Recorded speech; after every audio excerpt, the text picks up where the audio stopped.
I checked the equipment manifest one last time as the morning briefing wrapped up in the cramped conference room of Cascade National Forest headquarters. Standard procedure. Reviewing protocols before the summer fire season kicked into high gear. 20 years in the Forest Service had taught me that preparation mattered more than reaction. The eastern ridge had been dry for months, and we needed every tower staffed and ready. I marked the final checkbox on my clipboard as Supervisor Martinez strode into the room with someone trailing behind her. "Everyone, this is Paul Lee," Martinez announced, her voice carrying the practiced authority of someone used to being obeyed without question. "He'll be taking Tower 5 this season." My pen stopped mid-stroke. Tower 5.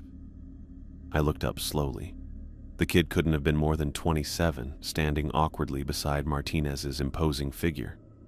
He smiled with the uncertain expression of someone trying to make a good first impression. I noticed the expensive hiking boots, the kind they sell at outdoor retail chains in the city, with a price tag still partially visible on the side. His backpack looked like it belonged in a catalog photo shoot rather than the backcountry. 15-year lookout veteran Mike Dawson suddenly found the wall map fascinating. Teresa Wong examined her coffee mug as though it held some big secret. No one made eye contact with the newcomer. "Paul," Martinez continued, "this is Roger Johnson, our operations coordinator. He'll get you set up with the final details before your deployment tomorrow." I nodded, trying to keep my expression neutral. "Welcome aboard.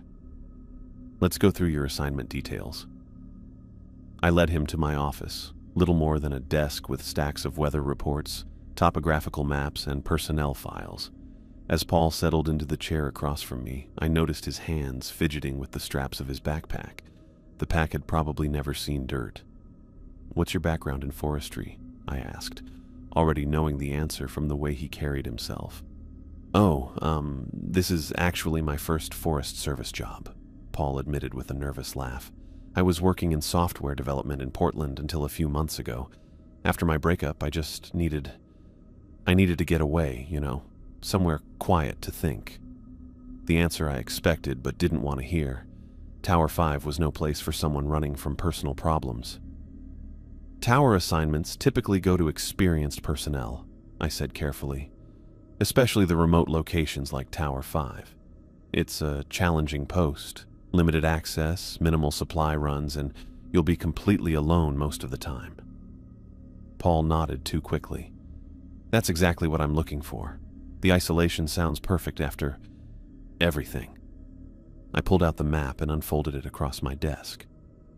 "Tower 5 is here," I said, pointing to a spot near the eastern boundary of our jurisdiction.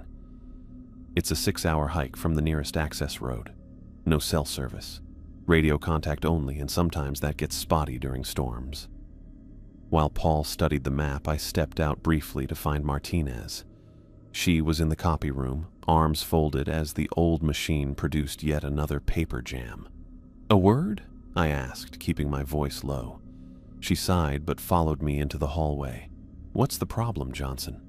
Tower 5? For a rookie with zero experience?" Martinez's face hardened slightly.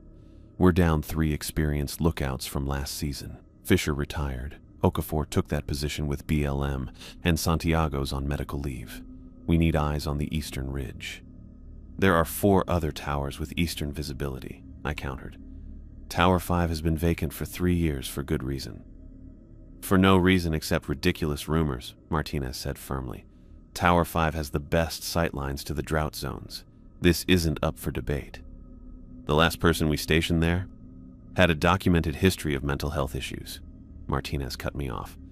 "The investigation concluded he likely walked off during that storm. Sometimes people can't handle the isolation. Lee's psych evaluation came back clean." I'd read the official report too. It never explained why the previous lookout's personal belongings remained neatly arranged in the tower, or why his vehicle was still parked at the trailhead when the search began. "Look," Martinez said, her voice softening slightly, "I know you take personal responsibility for everyone in the field. That's why you're good at your job. But Tower 5 is just a lookout post like any other. The stories are just that. stories made up by bored rangers during long shifts. When I returned to my office, Paul was tracing the trail to Tower 5 with his finger. "This route looks straightforward enough," he said, looking up as I entered. I nodded, settling back into my chair. "The trail is well marked for the first 8 miles. After that, it narrows and gets steep in sections. We'll go through the detailed maps after lunch." Paul hesitated. "The woman at orientation mentioned something about Tower 5 being special." She wouldn't elaborate. I kept my expression carefully blank. Every tower has its quirks. The metal structures make noise as they heat and cool. Wildlife sometimes takes shelter underneath during storms. Nothing to worry about. "Oh, good," Paul said, visibly relaxing. I thought maybe there was some reason it hadn't been used recently. I pulled out the equipment checklist and changed the subject. "Let's make sure you're properly outfitted. That pack won't hold everything you'll need for extended isolation." As we went through the standard gear list, I occasionally caught glimpses of the other lookouts through my office window. They moved through the hallway with purpose, never glancing our way. No one wanted to be the one to tell the stories about Tower 5. No one wanted that responsibility. By late afternoon, I'd shown Paul the basics of fire spotting, weather logging, and radio protocols. He was a quick study, despite his lack of experience, meticulous about details and eager to learn. Under different circumstances, I might have been impressed by his adaptability. "We'll head out at 7 tomorrow morning," I said as our session wrapped up. "The hike to the junction point takes about 4 hours. From there, you'll continue to Tower 5 while I head toward my post at Tower 3. "Great," Paul replied, shouldering his inadequate backpack. "Thanks for all your help today." I watched him walk down the hallway toward the bunkhouse where he'd spent his last night before deployment. His designer hiking pants still had the crease from being folded on a store shelf. His enthusiastic stride showed no awareness of what awaited him. In the break room, I poured myself coffee, hoping the caffeine might clear the nervous feeling in my stomach. Mike Dawson entered, glancing over his shoulder before speaking. "They're really sending that kid to 5? I nodded, taking a sip from my mug. "Does he know anything about—" Mike trailed off, shaking his head. "Never mind. Not my business." I set down my mug. "Martinez says we need the eastern coverage." "There are other towers," Mike muttered. That's what I said. We stood in silence for a moment, the fluorescent light buzzing overhead. "Well," Mike finally said, "maybe the stories are just stories." But his tone made it clear he didn't believe that any more than I did. That night I pulled the file on Tower 5's previous occupant from the records room. The official report was thin. Statements from search and rescue, weather data from the night of the disappearance, and Martinez's final assessment recommending the case be closed. Nothing about the radio transmission I'd received that night. Nothing about the voice that didn't sound entirely human. I returned the file and headed to my quarters to pack. Tomorrow I'd lead Paul halfway to Tower 5, give him whatever advice I could, and then watch him continue alone to a place where the forest seemed to deepen in ways that couldn't be measured on any topographical map. I had no tangible reason to object to his assignment beyond unproven rumors and the cold weight of apprehension sitting in my chest. But 20 years in these woods had taught me something else, too. Sometimes the forest speaks in ways that don't make it into official reports. I slipped the file back into its folder and tried to sleep. When my alarm buzzed at 5 a.m., I'd managed only a couple hours of rest. The eastern sky showed the first hints of dawn as I packed the last of my gear, double-checking the route to Tower 5 on my map one final time. Paul waited by the trailhead, bouncing slightly on his heels. His backpack looked overstuffed, with items hanging off various clips and straps. "Morning," he called, adjusting his brand-new hat. "Ready for the big hike?" "Weather's good," I replied, noting the clear sky. "Let's move while it's cool." We set off at a steady pace. The trail started wide and well-maintained before gradually narrowing as we climbed higher into the forest. Birds called from the branches above us, the morning chorus in full swing. Any tips for a first-timer? Paul asked after we'd been walking for an hour. Establish a routine early, I said. Set times for checks, maintenance, meals. Structure helps when days blend together. Paul nodded, stepping carefully over a fallen log. Like creating my own workday. Exactly. And pay attention to your thought patterns. Isolation affects people differently than they expect. How so? I stepped around a mud patch before answering. Your brain expects constant input. Conversations, traffic, background noise. When that disappears, it sometimes creates its own input. You mean like hallucinations? Paul looked skeptical. More like misinterpretations. Wind through windows sounds like whispers. Branches against the tower sound like scratching. Natural sounds get processed as human ones because that's what your brain expects. Paul took a drink from his water bottle. I'm pretty good at being alone. After my breakup, I spent weeks barely talking to anyone. City alone is different from forest alone, I said. In Portland, you're never more than a few 100 feet from another person. Out here, it's miles. Your nearest neighbor will be me at Tower 3, and I'm a 4-hour hike away. We continued climbing, conversation fading as the trail steepened. Paul's breathing grew heavier, but he maintained pace without complaint. Around midday, we reached the junction point, his path continuing east toward Tower 5, mine veering north to Tower 3. We split here, I said, pointing to the fork. Your trail follows that ridge. About 3 more hours if you keep your current pace.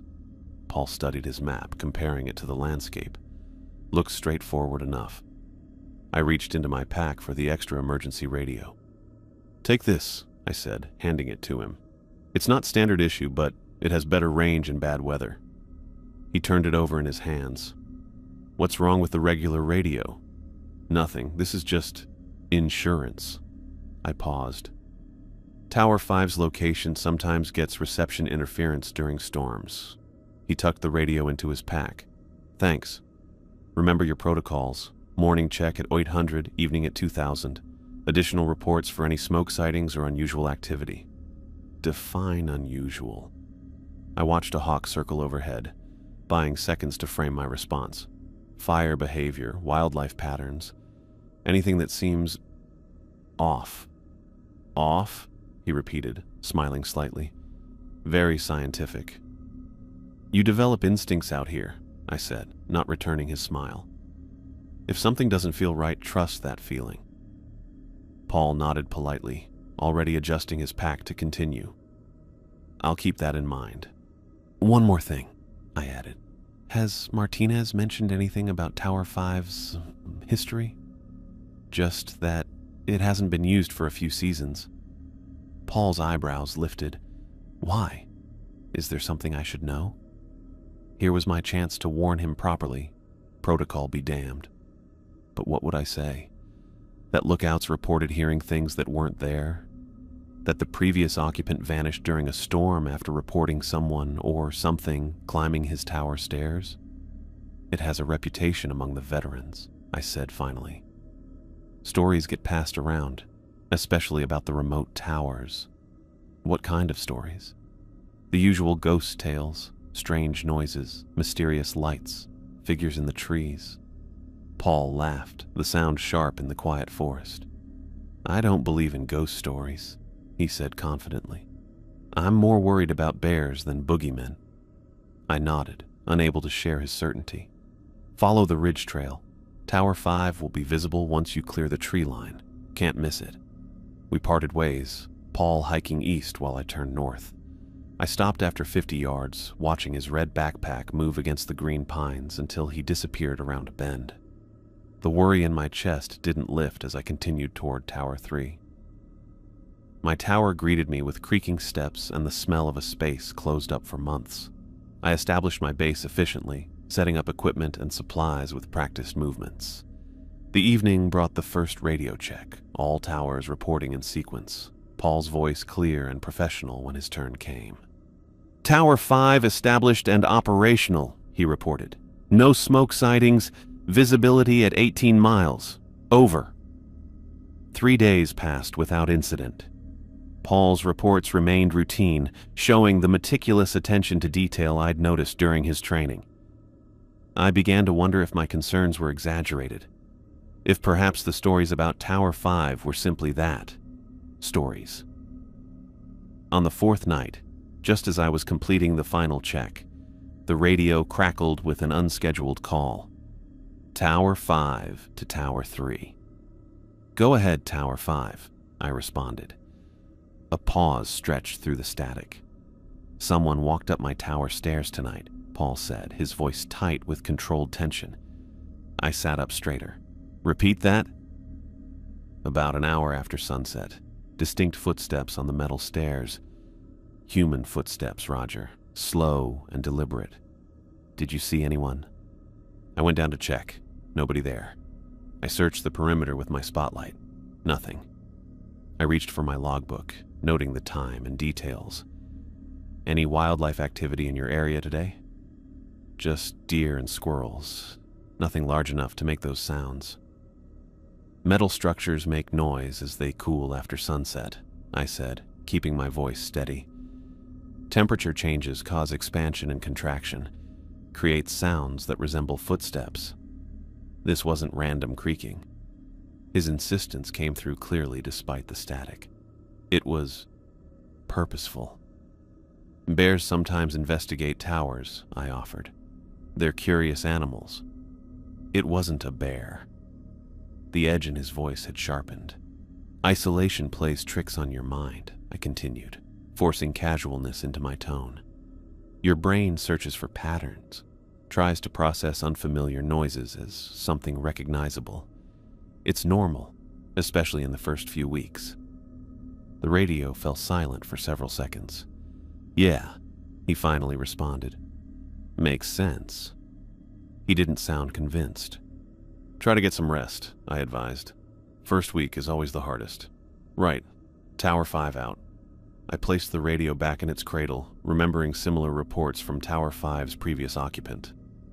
The pattern was repeating, exactly as I'd feared. The following evening, Paul's check-in came later than scheduled. I was about to initiate a wellness call when the radio finally activated. "Tower 5 to Tower 3. Tower 3 receiving. You're late on check-in, Tower 5. "Sorry," Paul said. His voice sounded distracted. "I've been watching something strange." My fingers tightened around the radio. "What are you seeing?" "Lights in the trees surrounding the tower. Been there about an hour now. They don't move like flashlights, more like they're floating." "Could be reflected moonlight on dew," I suggested, "or distant headlights catching moisture in the air." "Maybe," he conceded, though his tone suggested otherwise. "But they seem to respond when I shine my light at them, like they're watching." I closed my eyes, fighting the memory of the last transmission from Tower 5's previous occupant. "Any unusual sounds accompanying the lights?" A pause. "No," he said finally. "It's completely silent. That's what makes it even weirder." "Keep your doors secured tonight," I advised, "and maintain regular communication." "Will do. Tower 5 out." I wrote down just the facts in my log without trying to explain them. With each new call, I noticed small changes in Paul. His voice started to sound more tense. His reports, which used to be neat and organized, were now all over the place, with creepy details mixed in with the normal stuff. "Tower 5 to Tower 3. Barometric pressure falling. 20% cloud cover moving east to west. Wind at 8 knots from the northwest." A pause. "The scratching on the roof started again last night. Visibility 18 miles with high fire risk in sectors 4 and 7. I reported my concerns to Martinez via secure channel, focusing on Paul's mental state rather than Tower 5's history. "First-timer jitters," she dismissed. "They all go through it. Give him another week to acclimate." But I recognized the pattern unfolding, the same progression reported by each previous occupant of Tower 5. First footsteps, then lights.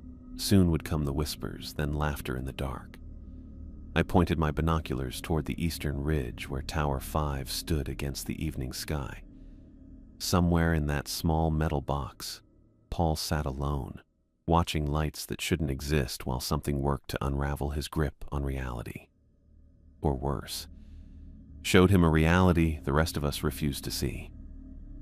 The radio crackled to life at 12:03 a.m. I'd been looking over weather patterns from the east, still up even though it was pretty late. Nighttime in the tower always felt weird. It was so dark outside my windows I couldn't see anything, just my own reflection staring back at me in the glass. Tower 5 to Tower 3. Paul's voice came through, barely above a whisper. I grabbed the handset. Tower 3 receiving. Go ahead, Paul. There's someone watching me, he said, his voice tight with tension, standing just beyond where my spotlight reaches. When I turn the light off, I hear them moving closer. I stood up, instinctively moving to the window facing east, though Tower 5 was far beyond visual range. Are you certain it's not wildlife? Bears sometimes. It's not a bear. Paul cut me off with unusual sharpness. It's shaped like a person, standing perfectly still until I look away. Have you attempted contact? I kept my voice calm, professional. A bitter laugh came through the static. You want me to go out there and say hello to whatever's circling my tower in the middle of the night? No, I said quickly. Stay inside, keep your door secured. Do you have any hikers registered in your area? Nobody's signed in for weeks. I checked my logs 3 times. I heard him take a shaky breath. Roger, I'm not imagining this. It's been out there for hours, just watching, like it's waiting for something. I believe you, I said, meaning it. Document everything you see. Use your camera if possible. I'll report this and check back in an hour. Thanks, Paul said, his relief audible. Tower 5 out. I set the radio down and rubbed my eyes. Paul's report followed the progression I'd feared, exactly on schedule with what previous occupants had experienced. First the footsteps, then the lights. Now the watcher in the dark. I put in a call to headquarters, knowing Martinez wouldn't appreciate being woken at midnight, but unwilling to wait until morning. She answered on the 4th ring, voice sharp with irritation. This better be important, Johnson. Paul Lee at Tower 5 is reporting a suspected intruder, I said, keeping to observable facts. Unknown individual circling his tower after dark, requesting protocol advisement. A long pause followed, then a sigh. First-timers always get jumpy, she said with a dismissive laugh. Has he actually seen someone, or is he hearing things? He says he's seen a figure beyond spotlight range. Probably a deer, or his own shadow reflected back at him. You know how it is out there, the mind plays tricks. This is the 3rd unusual incident he's reported from Tower 5 in under a week. I think we should consider... Consider what? Martinez's voice sharpened. Sending emergency services up a mountain in the middle of the night because a rookie got spooked by a shadow? You know better than that, Roger. I did know better. Protocol required verified threats before deployment of limited resources. Still, I pressed on. I'd like permission to review incident reports from Tower 5's previous occupants. Another pause. Any specific reason? Pattern recognition, I said carefully. If there are environmental factors unique to Tower 5 causing perceptual issues, we should document them for future reference. Fine, Martinez said after consideration. I'll authorize access to the archives, but Johnson, don't go filling Lee's head with ghost stories. Last thing we need is him abandoning his post over nothing. Understood, I replied, though I suspected it wasn't nothing at all. I called Paul an hour later like I said I would. He told me the figure had disappeared right after our call, but he hadn't slept at all, just watching the trees until morning. I told him to try to get some sleep during the day, knowing how being paranoid and not sleeping can really mess with your head. The next morning, I went to headquarters and got into the archives with Martinez's permission. The Forest Service kept really good records, with files going back to when the tower was built in 1953. I grabbed all the incident reports, personnel files, and maintenance records for Tower 5 and got ready for a long day of digging. The morning flew by as I went through documents, Most had normal stuff: weather patterns, fire reports, maintenance requests. But when I started looking deeper into personnel records, I noticed something weird. 3 previous lookouts had quit without finishing their assignments. The official report said personal reasons or health concerns, but the internal notes told a different story. Notes about hearing things and paranoid behavior kept showing up. One file had a psychiatric evaluation for a lookout named Michael Garner who worked at Tower 5 in 2015. It said he probably went crazy from being alone after reporting hearing voices and seeing people watching from the trees. They found Garner walking on the access road 17 miles from his post, with no idea how he got there or why he left. The most worrying thing was a handwritten note clipped to Garner's file. Patient still insists something was hunting him at the tower. Should only work at stations with other people. I checked who wrote it. Dr. Eleanor Reed, the same psychologist who said Paul was good to work alone. By mid-afternoon, my desk was covered with open files, showing this had been happening for decades. Tower 5 had more people quit than any other lookout post, with lots of mentions of psychological problems that never made it into the official reports. I was taking pictures of a really concerning page when my radio beeped. Tower 5 to Tower 3. Paul's voice sounded stretched thin, like he was fighting to keep it steady. Go ahead, Tower 5, I responded, pushing files aside to take notes. It's back, he said, but it's different now. Different how? It's mimicking me. The words came out in a rush. When I wave, it waves back. When I raise my right arm, it raises its right arm. It's mocking me, Roger. I closed my eyes, remembering a nearly identical report in Garner's file. Where exactly do you see it? At the edge of the clearing, just where the trees start. I can see it right now. What time is it there? I asked, checking my watch. Almost 4. Sun will be setting soon. I made a quick decision. I want you to go inside, lock your door, and stay there until morning. Don't look for it anymore today. I need to know what it is, Paul insisted, a note of desperation creeping into his voice. Paul, listen to me. Your safety is the priority here. I'll be at your tower tomorrow with the scheduled supply drop. We'll investigate together in daylight. A long pause stretched through static. Okay, he finally agreed. But I'm not crazy, Roger. I know you're not, I said firmly. Tower 3 out. I gathered the most relevant files and brought them to my quarters, staying up late into the night piecing together Tower 5's troubled history.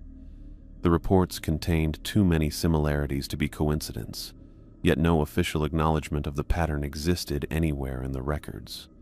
At dawn, I packed supplies and emergency equipment, then hiked the 4 hours to Paul's position.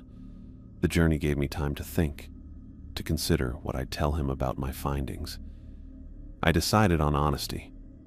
Paul deserved to know he wasn't the first to experience these phenomena, whatever their cause. Tower 5 came into view as I cleared the final ridge. The metal structure gleamed in the afternoon sun, appearing perfectly ordinary. I called out as I approached, not wanting to startle Paul after his reports of intruders. "Supply delivery!" I shouted, stopping at the base of the tower. Paul appeared at the railing above, looking down with red-rimmed eyes. His face had changed in the week since I'd last seen him, thinner with several days of uneven stubble. He waved me up with jerky movements. The interior of Tower 5 showed subtle signs of disorder. Coffee cups lined the counter, unwashed. The bed remained unmade. Paul's normally meticulous weather log showed increasingly erratic handwriting. "You look like you haven't been sleeping," I said, unpacking supplies on his table. "Would you sleep if something was circling your tower every night?" He ran a hand through his unkempt hair. "It waits until dark, then starts moving around out there. Sometimes I hear it on the stairs, but when I check, nothing's there." I nodded, setting out fresh batteries, canned goods, and other essentials. "Tell me exactly what you've been experiencing from the beginning." Paul paced as he spoke, words tumbling out in a rush. He described footsteps on the stairs when no one was there, lights moving through the trees in patterns that defied explanation, and now the mimicking figure that appeared at dusk, copying his every movement. "I've started testing it," he said, voice trembling with a mix of fear and excitement. "Last night I raised my hand, counted to 3, then waved. It did exactly the same thing, even waited the 3 seconds. I kept my expression neutral. Have you captured any photos?" "I've tried." Paul grabbed his digital camera. "But look." He showed me the screen, a series of blurry nighttime photos. Most showed nothing but darkness, but in 3 images I could make out what might have been a darker shadow among the trees. "It's clearer in person," Paul insisted, "especially at dusk. In fact," he checked his watch, "the sun will be setting soon. You can see for yourself." I didn't like the feverish edge in his voice, but decided observation was better than dismissal. "All right," I agreed. "Let's watch together." We waited as the sun dipped toward the mountains. Paul grew increasingly agitated, checking his watch repeatedly and positioning himself by the western window. "It always comes from that direction," he said, pointing to a dense stand of pines about 50 yards from the tower, right where the shadows are deepest. I kept an eye on the area as it got dark. When the sun goes down, things always look weird for a bit. Dark spots get bigger. Stuff seems to move as it gets darker. But it was all just normal sunset stuff, nothing weird. "There," Paul suddenly hissed, grabbing my arm. "By the tallest pine. Do you see it?" I stared where he pointed, seeing nothing but wind-blown branches and deepening shadows. The forest looked exactly as it should at dusk. No figures, no watchers, no mimics. "Paul," I said carefully, "there's nothing there but trees." "It's right there," he insisted, pointing more forcefully. "It's standing completely still, watching us." I raised my binoculars, looking over the area step by step. Nothing moved except branches in the light breeze. "I'm not crazy," Paul stated, voice rising as he turned to face me. "I'm not seeing things. It stands right there at dusk, watching." The desperation in his eyes troubled me more than his claims. Whatever Paul was experiencing felt absolutely real to him, real enough to disrupt his sleep, his work, his sense of safety. "I believe you're experiencing something," I said carefully, "but right now I can't see what you're seeing." Paul deflated, shoulders slumping. "So you think I'm hallucinating? I think the human mind is complex, and isolation affects people in unpredictable ways." I hesitated, then decided to share what I'd found. "You're not the first lookout at Tower 5 to report unusual experiences." His head snapped up. "What?" I told him about the pattern I'd discovered in the archives, the abandoned posts, the reports of voices and watchers, the psychological evaluations suggesting isolation-induced psychosis. "So you're saying this tower drives people crazy?" Paul asked, eyes narrowing. "I'm saying there's a documented history of people experiencing what you're experiencing in this specific location. What that means, I don't know." Paul ran his hands through his hair again, tugging slightly. "If others have seen it too, then it's real. Don't you get that? It means something is actually out there. Or it meant something about Tower 5 affected people's perceptions in similar ways." I didn't voice this thought, seeing how desperately Paul needed validation. "I want to complete my assignment," he said firmly. "I'm not running away because of whatever this is." "Are you sure? There's no shame in requesting reassignment." "I'm not crazy," he repeated, jaw set. "And I'll prove it. Next time it appears, I'll document everything. Time, location, behavior, like a proper scientific study." I didn't like it, but I couldn't force him to leave. "If that's your decision, I'll respect it. But I want more frequent radio checks, morning, noon, and night, plus any time you see or hear anything unusual." Paul nodded, some of the tension leaving his body. I can do that. Night had fully fallen while we talked. The forest beyond the windows now a wall of darkness. I glanced at my watch, weighing options. "It's too late to hike back to my tower tonight," I said. "I'd like to stay here, if that's okay." Relief washed over Paul's face. "Yes, please." I set up my sleeping bag on the floor, positioning myself where I could see both Paul and the door. If something came for him tonight, it would have to get past me first. We talked until Paul finally drifted into an exhausted sleep around midnight, his first real rest in days from what he told me. I stayed awake, watching the dark forest beyond the windows, listening for anything unusual. The night passed quietly. No footsteps, no watchers, no mimicking figures. Only the normal sounds of wind and distant animals. At dawn, I packed my gear, preparing for the hike back to Tower 3. Paul seemed better after a full night's sleep, but the haunted look hadn't left his eyes. "Remember, radio checks 3 times daily," I reminded him at the door. "And call immediately if you need me anytime." "I will," he promised. "And Roger?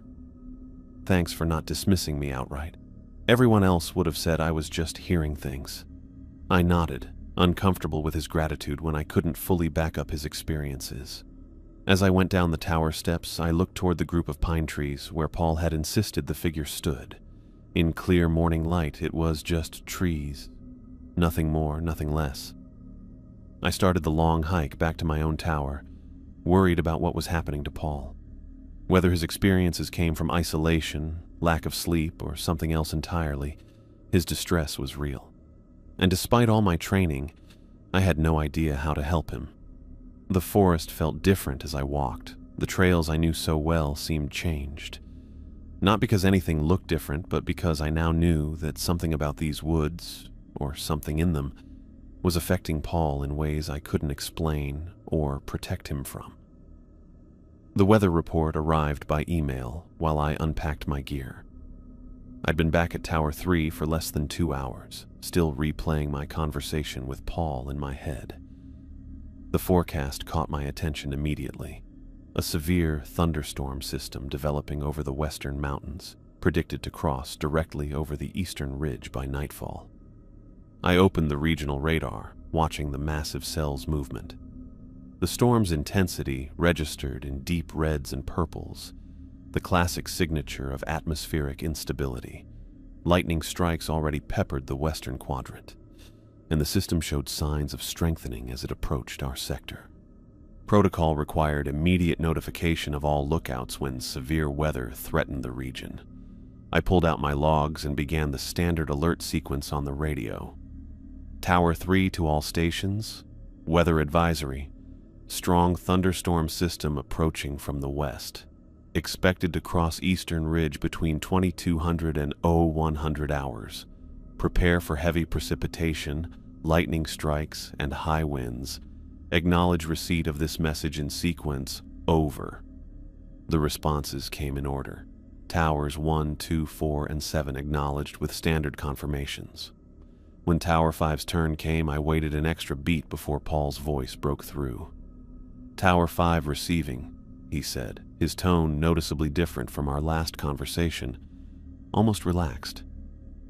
"Weather advisory acknowledged." "Paul," I added, switching to a more personal tone, "this looks serious. The system's showing possible microburst activity. Secure everything outside and prepare for power interruption." "Will do." A pause. "Maybe the rain will wash it away." I made a face at the radio. "Wash what away, Tower 5? Another pause, longer this time. "Nothing, just thinking out loud." His weird calmness bugged me more than yesterday's panic. Something felt off about it, like he'd gone past being scared into some other mood I couldn't quite place. "Are you doing okay up there?" I asked. "Better than yesterday," he replied. "Sometimes things look clearer when a storm's coming." I made another note in my log documenting his unusual response alongside the weather warning. "Remember protocols if conditions deteriorate. Radio check every hour once the storm hits your position." "Understood. Tower 5 out." Throughout the afternoon, I tracked the storm's approach while completing my routine tasks. By dinner time, the western sky had turned dark purple, with lightning flashing through the huge clouds rolling in toward us. The first heavy raindrops hit my windows around 9 p.m., quickly building to a downpour that made it impossible to see anything. Wind rocked the tower, making the metal structure creak in ways I'd heard many times before. I secured loose items and powered up my emergency radio, just in case some equipment went out. At 9:45, I initiated the hourly storm check. Each tower reported status in sequence, all secure, all managing the conditions as expected. When Tower 5's turn came, Paul responded promptly. Tower 5 secure. Some wind damage to the weather instruments. Rain gauge already at 2 inches and climbing. How are you holding up with the storm? I asked. I'm fine, he replied, his voice steady above the static. It's actually peaceful. The rain drowns out other sounds. I wanted to ask what sounds he meant, but another tower was waiting for their check-in. Stay safe, Tower 5. Next check at 22:45. At 10:13, lightning struck somewhere close enough to my tower that the radio equipment momentarily flickered. Thunder cracked directly overhead, vibrating through the floor beneath my feet. The storm had intensified beyond forecast predictions. 4 minutes later, 10:17 exactly according to my log, the radio crackled with an unscheduled transmission. Tower 5 to Tower 3. Paul's voice came through, higher and faster than before. The background noise suggested he was breathing heavily. Tower 3 receiving. Go ahead, Paul. It's here. His words cut through static, trembling with panic. Under my tower, laughing. I grabbed my pen, marking the time and exact wording. Could you clarify? What's under your tower? I've been listening to it circle for 10 minutes, he continued, ignoring my question. I thought the rain would stop it, but it didn't. The storm brought it closer. Paul, I need you to take a deep breath, I said, keeping my voice level despite mounting concern. Are you saying there's a person under your tower? Not a person, he whispered, the words barely audible through the storm interference. It's coming up the stairs now. I can hear it counting the steps. 1, 2, 3. A flash of searing white light filled my windows as lightning struck really close to me. The radio went silent, cutting off Paul's transmission mid-sentence. I adjusted dials frantically, trying to get the connection back while counting seconds until the system reset. Tower 3 to Tower 5, radio check over. Static hissed back at me. Tower 3 to Tower 5, please respond. After nearly a minute of interference, Paul's voice returned, now reduced to a whisper barely distinguishable from the background static. I'm hiding under the floorboards, he breathed. The storage compartment, it's inside now, moving around. I remembered the floor hatch I'd seen in Tower 5, leading to a small storage space beneath the main room, barely large enough for a person to squeeze into. Paul, listen to me, I said urgently. I'm contacting emergency services. Stay hidden, keep your radio on silent mode, and... A strange sound cut through the transmission. A scraping noise like nails dragging across wood, followed by what I could only describe as breathing, not human breathing. It reminded me of recordings I'd heard of large predators, a wet, rumbling inhale that seemed to fill the radio speaker, drowning out even the storm's noise. Paul's voice returned, so faint I had to press the speaker to my ear. Oh God, it knows I'm here. Then silence. Paul? Paul, respond. I adjusted every setting on the radio, fighting through increasingly heavy static. Tower 5, acknowledge. Nothing came back but the empty hiss of an open channel. I switched to the emergency frequency, calling headquarters with rescue protocols. Tower 3 to base, we have a code 16 at Tower 5. Lookout in possible distress. Last contact at 10:21 p.m. Requesting immediate assistance. Martinez herself responded after several minutes. Base to Tower 3, clarify nature of emergency. Lookout Lee reported an intruder before radio contact was lost, I said, sticking to verifiable facts. Last transmission indicated he was hiding from someone or something that had entered the tower. Acknowledged, Martinez replied after a pause. Weather conditions prohibit helicopter approach. Ground team cannot safely navigate trails until storm passes. What's your assessment of the situation? I wanted to scream at her that Paul was in danger, that whatever had haunted Tower 5 for years had finally found him. But I knew such claims would only delay action. Based on his transmissions, I believe Lee is in immediate danger, I stated. Request permission to attempt approach from my position. Negative, Martinez responded immediately. Flash flood warnings are active for all ravines between your towers. Attempting trail crossing would create a second emergency. Maintain your position and continue radio contact attempts. Ground team will deploy at first light. That's 8 hours from now, I protested. Those are the protocols, Blackwood. Weather supersedes all other considerations. Continue monitoring all frequencies and report any contact from Tower 5. I slammed my fist against the desk, frustration boiling over. Copy that, I managed. Throughout the night, I alternated between official channels and our private frequency, sending calls to Tower 5 every 15 minutes. Each attempt met with the same empty static. Between calls, I plotted routes on my map, measuring distances and evaluating creek crossings, looking for any possible way to reach Paul before morning. The storm made them all suicide missions. Martinez was right about that at least. The hours stretched endlessly as the storm gradually weakened. By 3 a.m., the thunder had moved eastward, though rain continued falling steadily. I made coffee, forcing myself to stay alert, eyes constantly moving between the radio and the eastern horizon where Tower 5 stood somewhere in the darkness. At 4:13 a.m., the radio suddenly crackled to life. Wood, I grabbed the handset. Tower 5. Paul, is that you? Wood. The voice came again, distorted but recognizable as Paul's. Then it changed, becoming something else entirely, a rasping, multi-toned sound that approximated words. Black. Wood. My name in Paul's voice, but it sounded off, like something was trying to copy him but couldn't get it right. Who is this? I demanded, hand shaking on the receiver.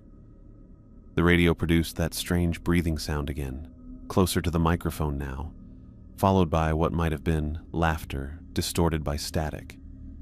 Then silence returned, final and complete. I documented the transmission word for word, noting the time and duration. Then I tried every frequency, every call sign, every possible way to reach Tower 5. Nothing came back but the diminishing storm. As first light touched the eastern mountains, I radioed headquarters to confirm the rescue team's departure.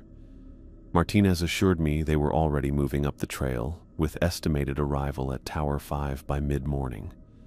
I stood at my eastern window, binoculars raised toward the spot where I knew Tower 5 stood, too distant to see even in clear conditions. The rising sun gradually revealed a landscape changed by the storm. Broken branches, newly formed streams cutting through the usual terrain, mist rising from the soaked forest. Somewhere in that vast wilderness, Paul waited. Whether he had run into the forest or remained hidden in his tower, I couldn't know. Whether what hunted him was human, animal, or something else entirely, that question haunted me more with each passing hour. I made a final radio call before the search team would arrive.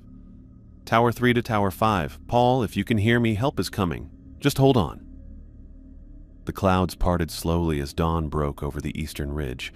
I lowered my binoculars, eyes strained from hours of futile observation. The search team's voices crackled through my radio.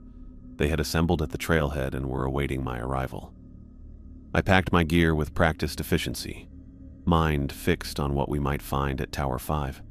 The rain had stopped, but the forest floor would be treacherous with mud and newly formed streams. I grabbed my pack and headed down the metal steps of my tower, each footfall creating a hollow sound in the morning stillness.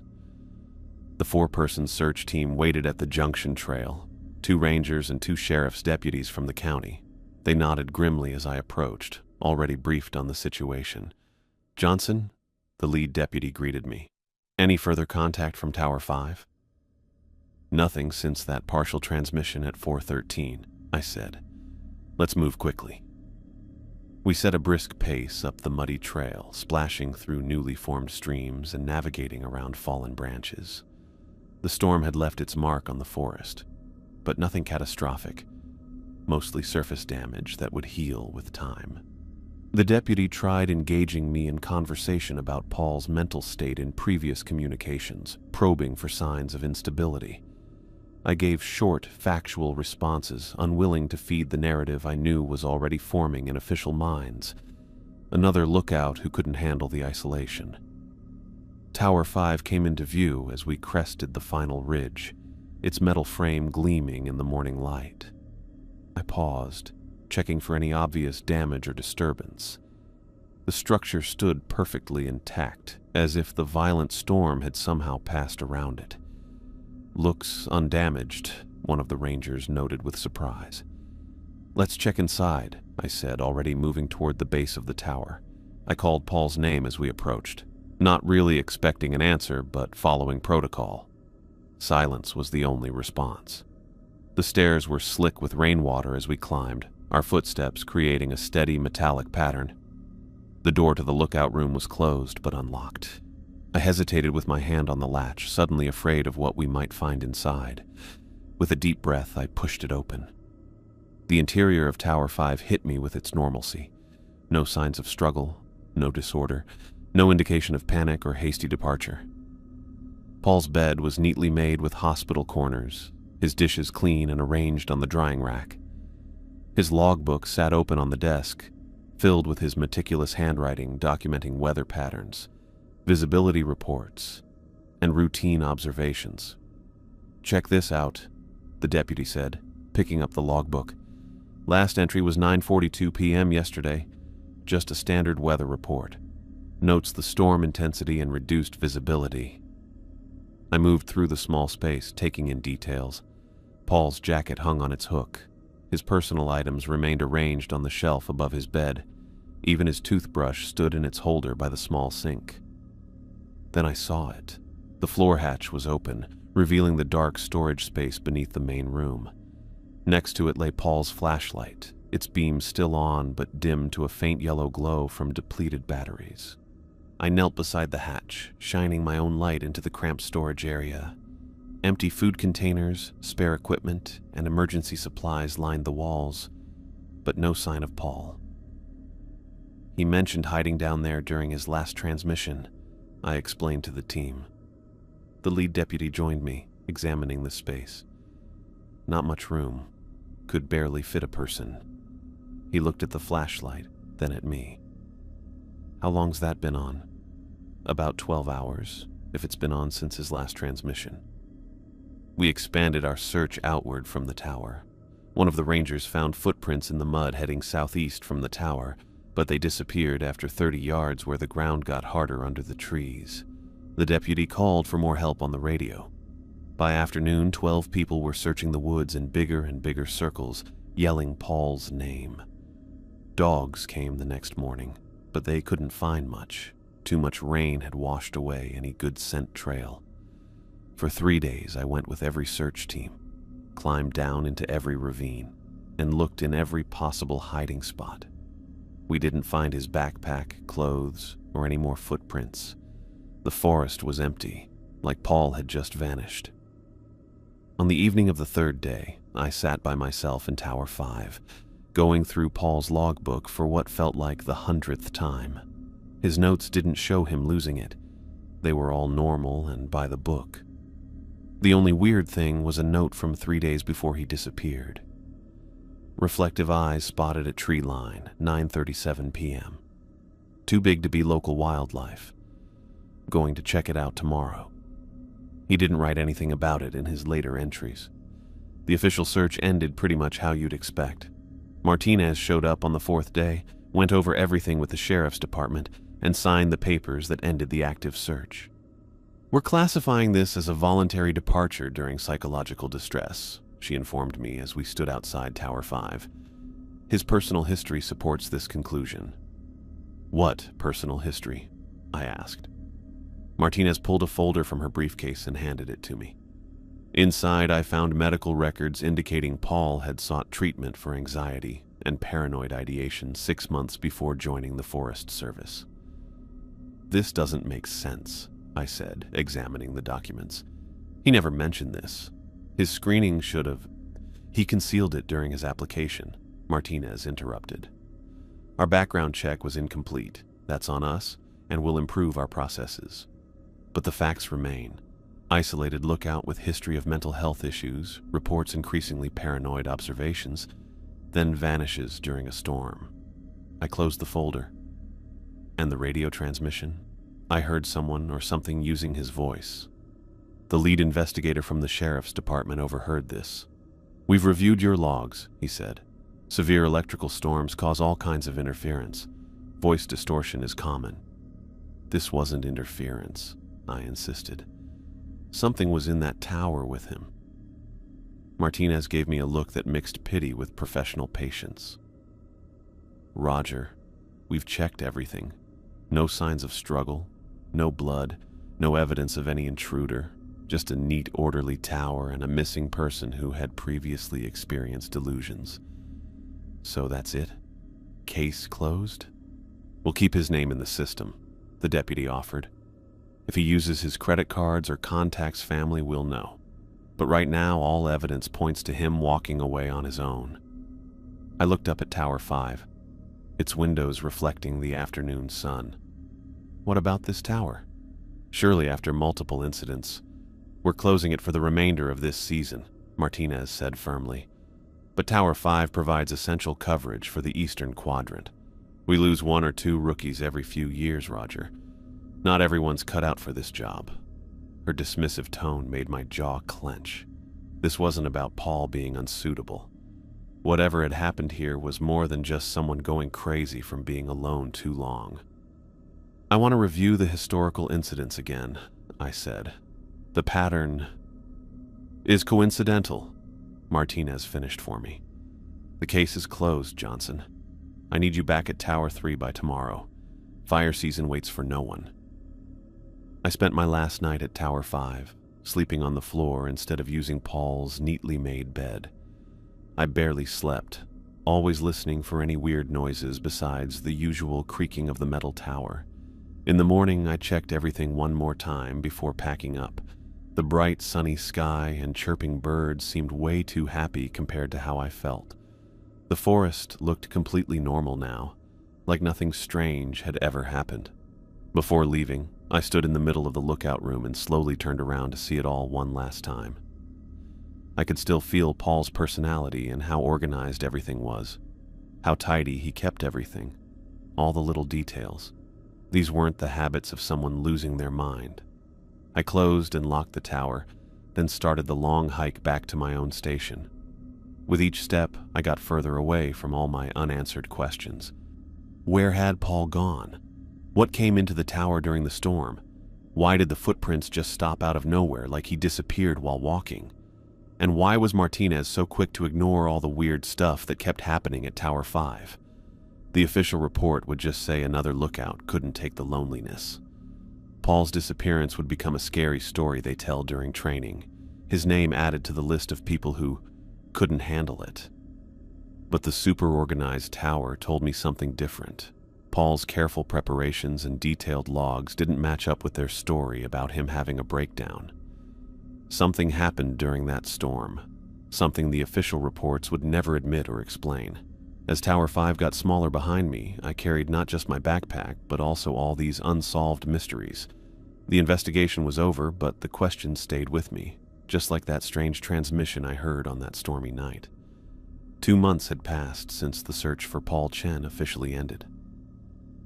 I sat at my desk reviewing next season's tower assignments, the mundane task doing little to distract from the memories that still kept me awake at night. The end of fire season approached, bringing cooler temperatures and the administrative work that came with transition periods. I flipped to the Eastern Sector page, my coffee cup halfway to my lips when I saw it. Tower 5, Daniel Ortiz. My hand stopped midair.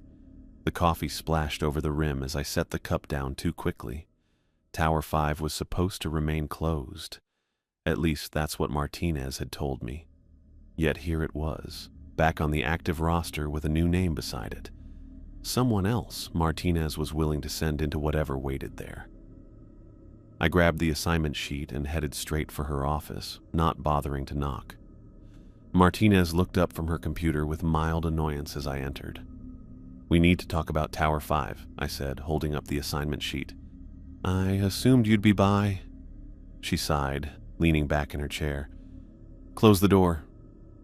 I pushed it shut behind me, then placed the paper on her desk, pointing to Daniel Ortiz's name. "We can't send someone else up there. Not after what happened to Paul." What happened to Paul Chen was unfortunate but not unexpected, given his history. Martinez opened her drawer and pulled out a manila folder. "Sit down, Blackwood." I remained standing. "You told me Tower 5 would be decommissioned for the season." "I said it would be closed for the remainder of last season. Fire season's beginning again and we need Eastern Ridge coverage." She tapped the folder with one manicured fingernail. "Besides, our investigation yielded some interesting information about previous Tower 5 occupants." "What information?" I asked, finally taking a seat. Martinez slid the folder across her desk. "Psychological evaluations. All lookouts who reported incidents at Tower 5 showed pre-existing conditions, including Paul Chen." I opened the folder, finding a stack of psychological profiles. On top was Paul's, containing records I'd never seen during his application process. According to these documents, he had experienced multiple paranoid episodes in the months before joining the Forest Service. "This contradicts everything he told me," I said, flipping through the pages. "He never mentioned any psychological issues." "Because he concealed them," Martinez replied, "just like others before him. People with certain predispositions seek isolation, Roger.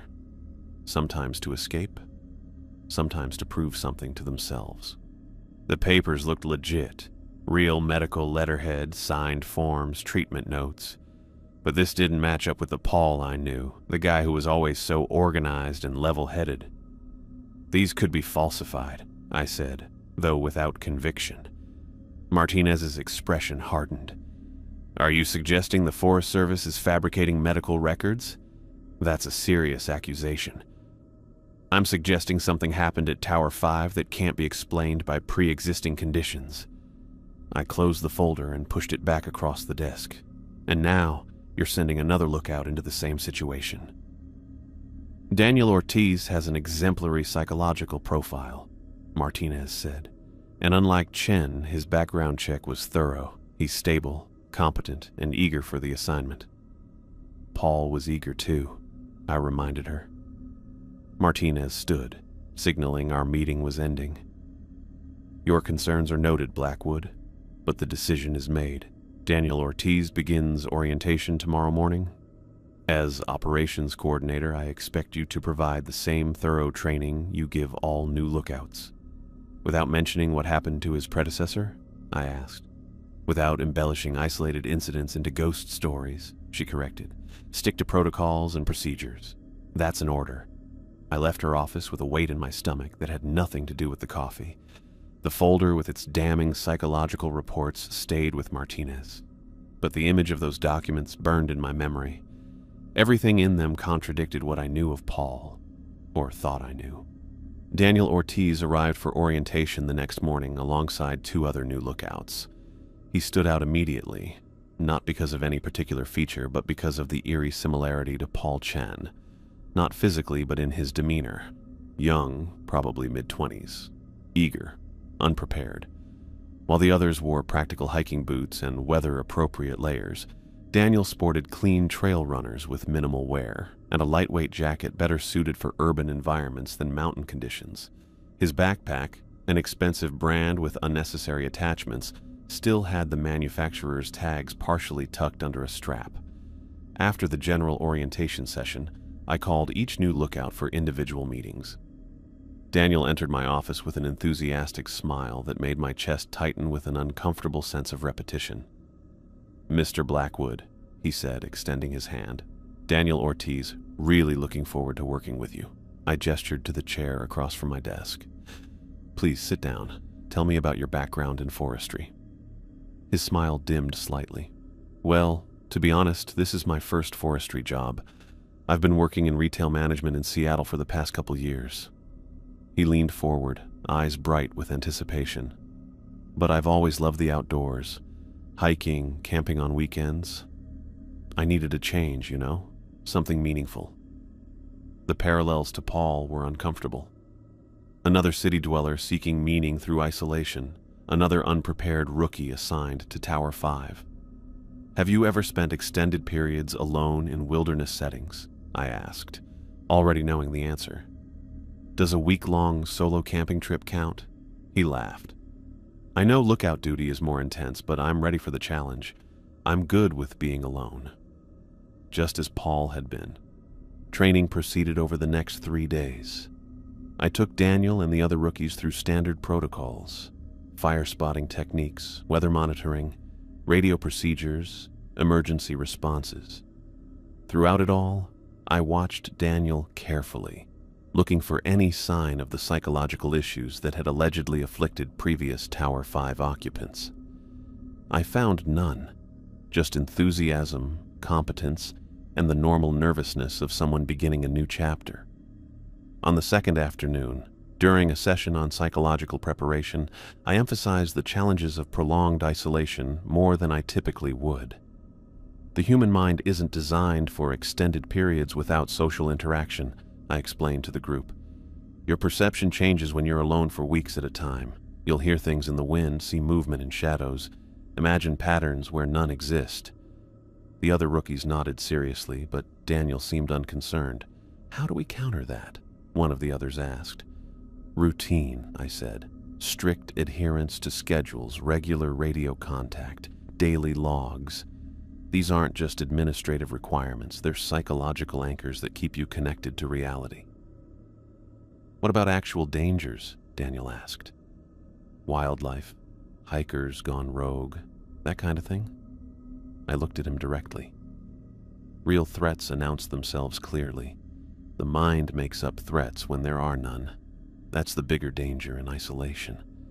Daniel nodded confidently. I understand the psychology of it. But I've always been fine being alone. Used to drive my ex crazy how I could go days barely talking. He chuckled. Guess that makes me perfect for this job, right? I couldn't bring myself to agree. The evening before tower deployments, I found myself walking toward the temporary housing cabins assigned to new lookouts. Daniel's light was still on, a yellow square in the dark. I stood outside his door, hand raised, to knock, not sure what to do. What could I even say? That despite official records showing psychological issues in previous lookouts, I believed something weird was hunting in the woods around Tower 5. That I'd heard a voice that wasn't human use a missing man's voice to call my name. Martinez would put me on leave for a psych eval before Daniel even got to his tower. Through the window, I saw Daniel packing his stuff, carefully putting items in his backpack. He was whistling, so quiet I could barely hear it through the glass. He looked excited for the adventure ahead. He had no idea what waited for him at Tower 5. My knuckles stopped an inch from the wood. One knock, and I could warn him. Tell him to ask for a different assignment, fake being sick, anything to avoid Tower 5. But what if Martinez was right? What if Paul's breakdown had messed with my head too? The psychological profiles in that folder had seemed real. Maybe being alone did drive certain people to paranoia, and I was joining them by spreading unfounded fears. Daniel kept packing, with no clue I was outside his cabin, no clue about my doubts, no clue about Paul Chen and whatever had happened in Tower 5 2 months ago. My hand slowly dropped back to my side.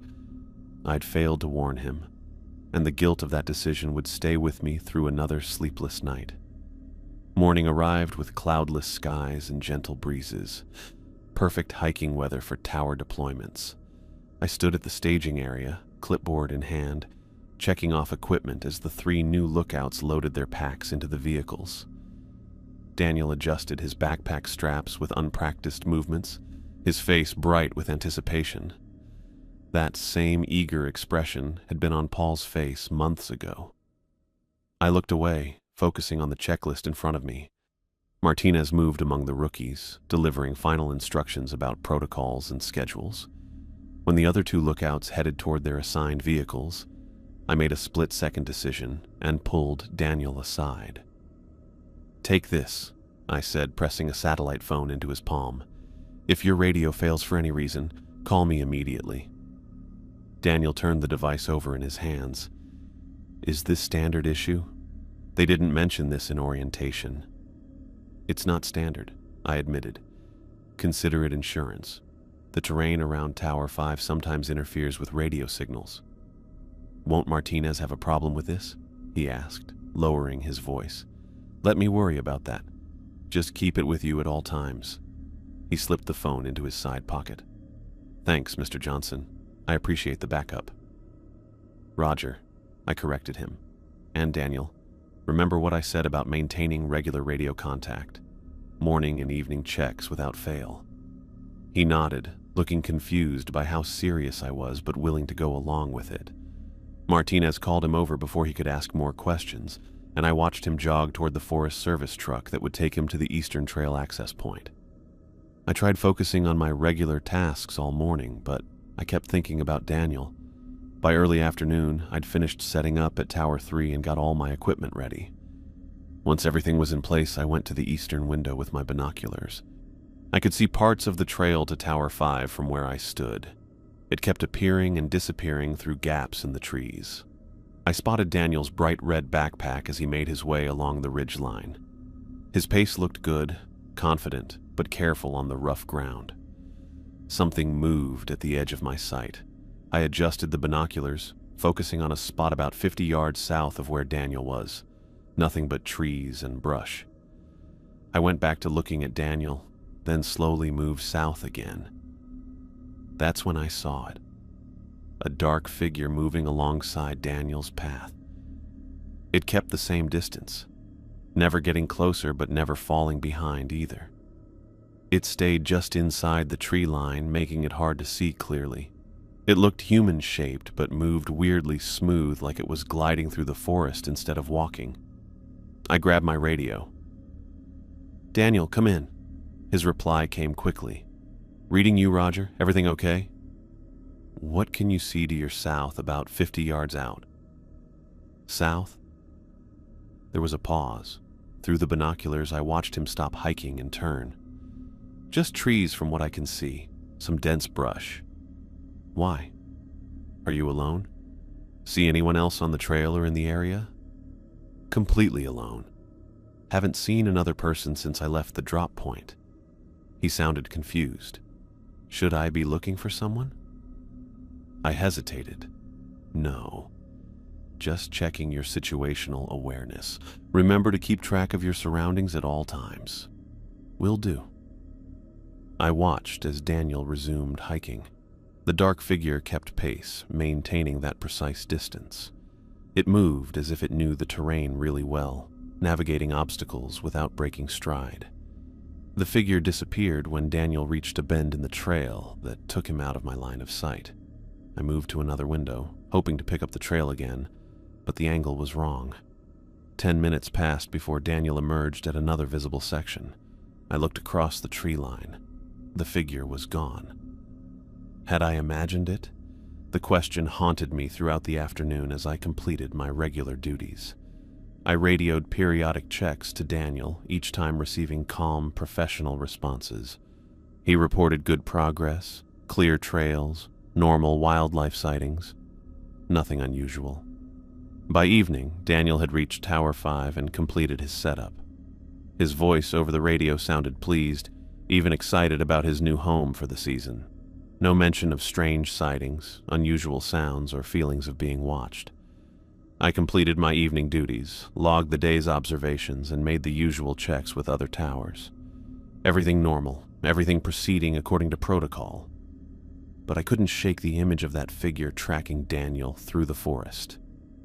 At 9 p.m., I made my decision. I packed a small overnight bag with essentials: flashlight, Water, energy bars, sleeping bag, small tent, first aid kit.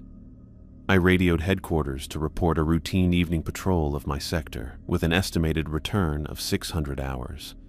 Then I locked my tower and began the 4-hour night hike to Tower 5. Moving through the forest at night required focused attention. My headlamp illuminated only a few feet ahead on the trail. The darkness beyond its beam seemed absolute. I kept a steady pace, my mind alternating between rationalizing my decision and questioning my judgment. What exactly did I think I would accomplish? What would I tell Daniel when I arrived unannounced at his tower in the middle of the night?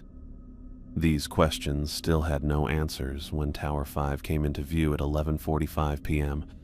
The structure was dark except for a faint glow from what must have been Daniel's reading light. I approached quietly, not wanting to startle him with unexpected footsteps on the metal stairs. At the base of the tower, I looked up. The windows showed no movement.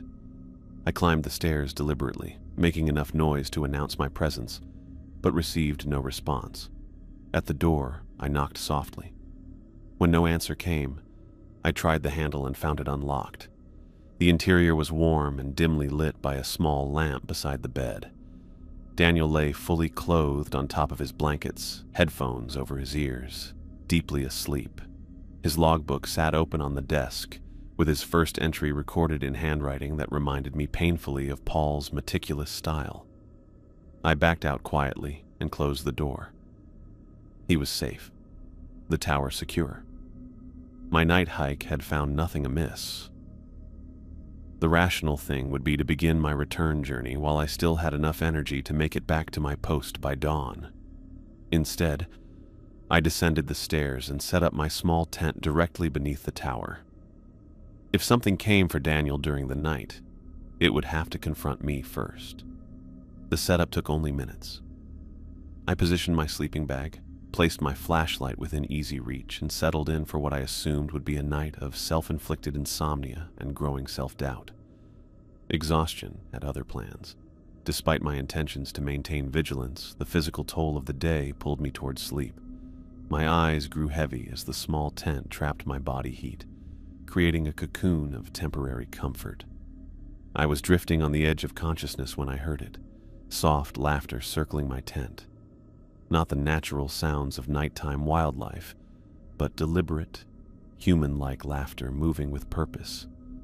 It made a complete circuit, then stopped directly outside the tent entrance. "Johnson," Paul's voice whispered, so close it might have been inside the tent with me. I froze, not daring to breathe. That voice, identical to Paul's but somehow wrong, as if someone were wearing his voice like an ill-fitting mask. The zipper of my tent twitched. I stared at it, willing it to be wind or my imagination. The metal pull moved upward by a fraction of an inch, then stopped. Another inch followed, then another, the zipper opening with agonizing slowness to reveal the darkness beyond. I reached for my flashlight,